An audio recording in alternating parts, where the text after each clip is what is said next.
Hi, Mike Perez with Mastering the Young Band and MikePerezBand.com. This video is going to talk about the intonation and tuning exercises on my new young band resource, Band Daily Skills. Intonation and tuning, you can start working on right away, even with beginners, especially if you're using microphones and tuners. It's a little more challenging if you don't have those microphones and tuners.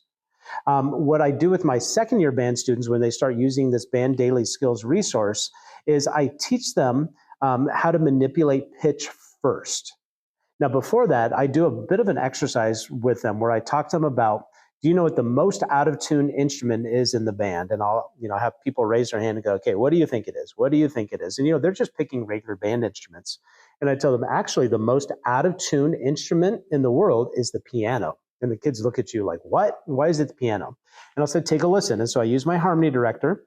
I usually use the organ sound, and I'll just drone a C major chord in equal intonation. So everything is 100 cents apart. And I play it for them.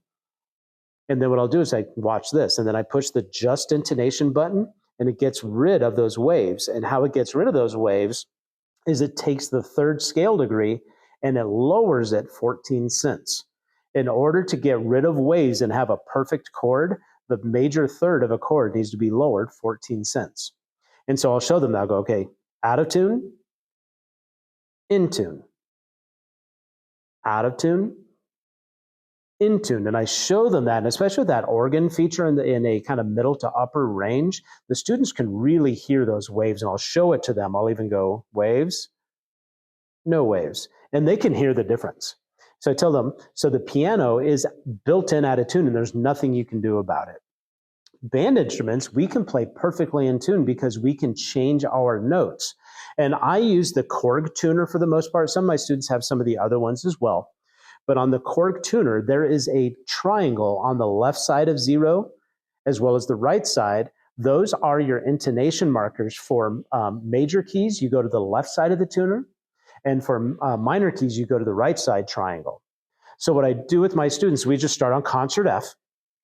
And we talk about how you go from 0 to the triangle and then back up. We talk about brass, how they can just change their air direction, kind of raising their airflow a little bit. We talk about jaw pressure with the reed instruments. And then with flutes, I try to get them at first just trying to get as much of it with their air direction, but if needed, they can go ahead and roll in just a little bit for that major third. I don't want them to overdo that. I'd rather be a little more air direction than turning their instrument itself. So we will do that as an exercise. I'll show them, I'll say, okay, unplug your microphones. I will demonstrate on an instrument where I will go from 0 to the left triangle slowly and then back to 0. I'll do it a couple of times. They go, okay, now plug in, you try it. It's really important when doing this. Don't let them go crazy. Some students, when they do this, they go too low and then they change partials, especially in brass. Just have them gradually go to that triangle and then back up. If they go a little past, that's okay, but just don't let them go, obviously more to like 30 to 40 cents flat. Otherwise, they're inevitably going to change partials. So we'll do that a bunch. Just I play, you play, do it a lot of reps. And then I do this one down the row. So I go, okay, here we go. Row 1, you're going to go down the row today. Everybody unplug your microphones. And I have each person go, D. Next person. And we'll kind of go down the row. And I just give them quick feedback. I'll be like, try to get lower, or, ooh, that's too much, or, hey, that was great. And then when they're done, we'll talk about, okay, who did it the best, who didn't have much movement, that kind of stuff, and we'll kind of give each other advice.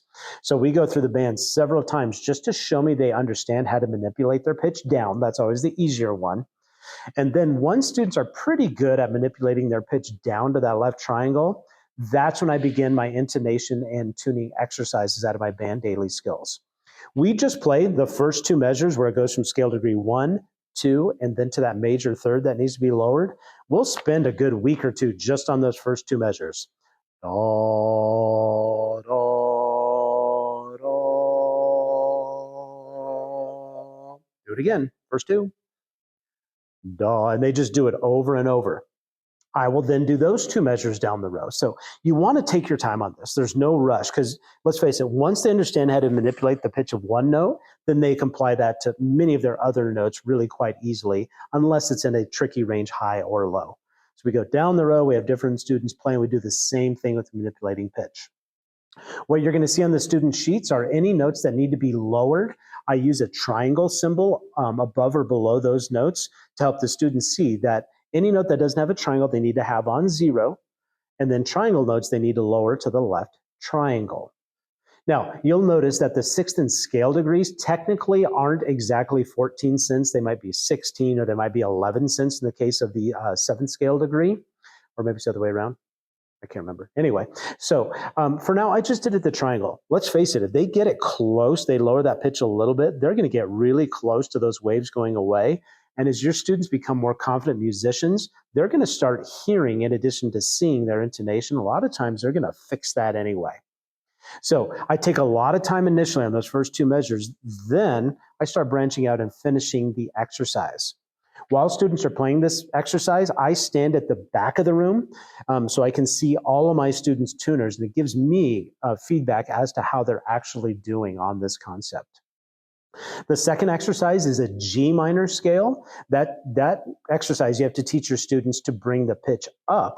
I think it's technically 15 cents, maybe 16 cents for a minor chord to be in tune, but you just want to tell them, get it to that right triangle. And you teach them that you have to firm up in order to get that. Brass players, aim your air a little bit more down. Flutes, aim your air direction a little more up. If you're not quite getting it, then you can roll out just a little bit. Reed players, you do need to firm up just a little bit. This is always more challenging for clarinet. The clarinet is a pretty fixed embouchure, but they are capable of manipulating their pitch a little bit in the sharp arena. They may not quite get it where it needs to be, but as long as they're close, that's a win in my book. So that's how I use those intonation and tuning exercises to teach my band about some notes need to be on 0, some notes need to be on triangles. What I encourage you to do is in your sheet music where this actually applies to, just start with major fermatas, major chords. Like, so when you're playing a piece of music and your band has a fermata that's a major chord, mark the triangle notes and tell your students, okay, tenor sax, horn, and second trombone, put a triangle around that note. And so what I teach my students to do is they write a triangle over the note head in their music, and they know that when they get to that note, they need to get it on the right triangle. Make it simple. Try not to overcomplicate this concept. It's like, is it 0 or is it a triangle? All of our notes right now in Young Band are zeros and triangles. And boy, if you can get your students to start a note on a triangle when it's a major third, wow, that's fantastic. It's amazing what that'll do for your band. So that's why those intonation and tuning pages are in the Band Daily Skills. I don't necessarily play these for like a week or two before the concert. This is more of an exercise to develop their intonation and tuning. But like at a concert, you won't hear me warm up with these particular exercises. So that's how I use my intonation and tuning exercises on my new resource, Band Daily Skills.